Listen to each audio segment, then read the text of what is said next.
Brahmapur MKCG medical college DMLT एवं DMRT विभाग वार्षिक उत्सव ऑडिटोरियम ठारे पालित हो जाइछि।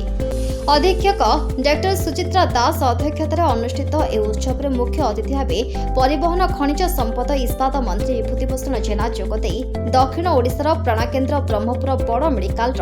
उत्तम स्वास्थ्य सेवा जोगाई देवा समस्ते उद्यम करने समस्त स्वास्थ्य विभाग कर्मकर्ता को कहिथिले। सम्मानित अतिथि भावे दिगपहंडी विधायक डॉक्टर सिद्धांत महापात्र, डीएमएलटी प्रोफेसर डॉक्टर संतोष मिश्र, उपाध्यक्ष डॉक्टर दुर्गामाधव सतपथी प्रमुख मंचासन थे। विभाग बहु कर्मकर्ता कार्यक्रम परिचालन में सहयोग करते। आम सब डाक्तर मान कथा कहू किंतु डाक्तर मान जहाँ सर्वस्व निर्भर करती से डीएमएलटी और डीएमआरटी जो लैबोरेटरी टेक्नीशियन अच्छा जो रेडियोथेरापी जो कर तेणुक आज से जो मैंने first year second year plus जो मैंने इंटर्नशिप कर आज एनुअल फंक्शन था तेणुक से आसी तेणुक गोटे आगु को गोटे सुंदर भविष्य से गोटे कामना करुँच कहीं जमी मुझे कहली मोर वक्तव्य भितर जे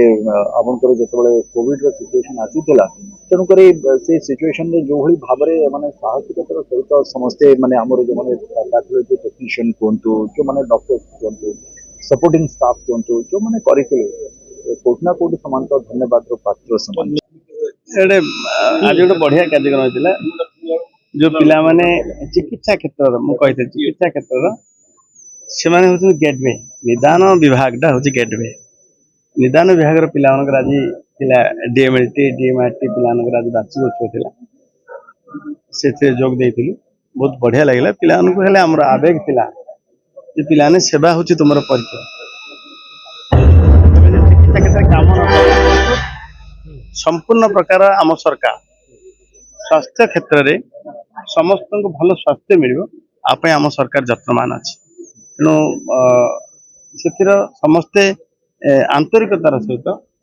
स्वास्थ्य सेवा क्षेत्र में एमती कम करवा ये सामना वाला रोगी मुहर हस फुटे 30 कोटी टंका दिखाई आम